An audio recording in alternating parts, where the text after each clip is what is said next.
સૌથી પહેલાં તો મારો ઇન્ટ્રોડક્શન આપીશ કે ભુવનેશ્વરી મંદિર બધાને ખ્યાલ જ છે, શક્તિપીઠ છે ગોંડલની અંદર.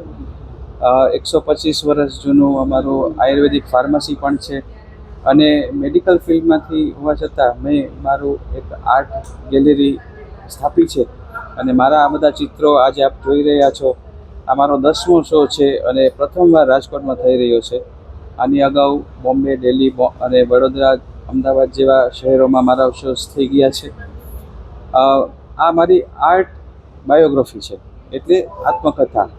ચિત્રોના બેકગ્રાઉન્ડ છે એ મારી ટ્રાવેલ સ્ટોરીમાંથી છે અને સાથે સાથે હિન્દુ ધર્મના કેરેક્ટર્સ મેં આમાં એનું સંકલન કર્યું છે.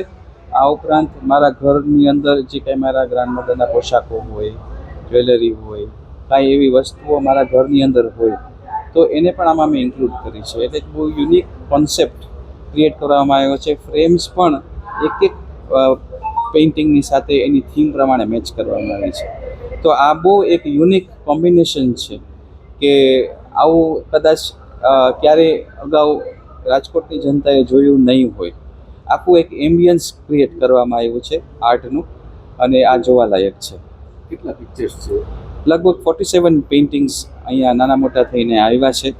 મારા પરિવારના પણ છે પોર્ટ્રેટ્સ, બીજા પોર્ટ્રેટ્સ પણ છે રાજ પરિવારના અને આ બધી જે થીમ આપ જોઈ રહ્યા છો જુદી જુદી એ સ્ટોરીઓ પણ છે. આમાં આ ઓઇલ કલર જ છે, બધા ઓઇલ ઓન કેનવાસ જ કહેવાય અને ઓઇલ કલર્સ જ બધા લેવા. તો આજે આ રવિભાઈના બધા પેઇન્ટિંગ્સ અહીંયા જોવા હું ખૂબ આનંદિત છું અને મેં એમને લગભગ 20 વર્ષથી મેં જોયું છે કે એ કેમ એમનું આર્ટ આખું પ્રોગ્રેસ થયું છે. આ જે આર્ટની એમની ખાસિયત છે કે ખાલી આર્ટ નથી પણ એક વાર્તાની જેમ એમનું આર્ટ છે. એટલે જે લોકો આર્ટમાં બહુ રસ નથી કે બહુ સમજતા પણ ન હોય એ પણ જોઈ શકે છે કે એમાં કંઈક વાર્તાઓ છે અને એ વાર્તા ખાલી ઐતિહાસિક નહીં પણ એમના ટ્રેવલ્સની વાર્તા, જ્યાં એ ફરી આવ્યા હોય. કોઈ નેપાળનું છે, કોઈ કચ્છનું છે, તો એવી રીતે એ જ્યાં ફરી આવ્યા છે એનું પણ એમને એમનો ભાવ નાખ્યો છે પેઇન્ટિંગ્સમાં. એટલે it's a very different kind of art, બહુ જ અલગ છે.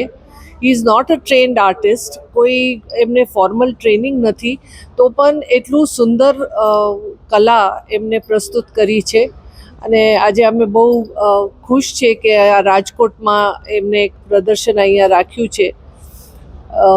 હું રાજકોટવાસીઓને કહું કે પ્લીઝ આવીને એમને એન્કરેજ કરે અને જોવે કે this is also local artist, આપણા રાજકોટના જ છે અને આવીને જોઈને એમને એન્કરેજ કરે.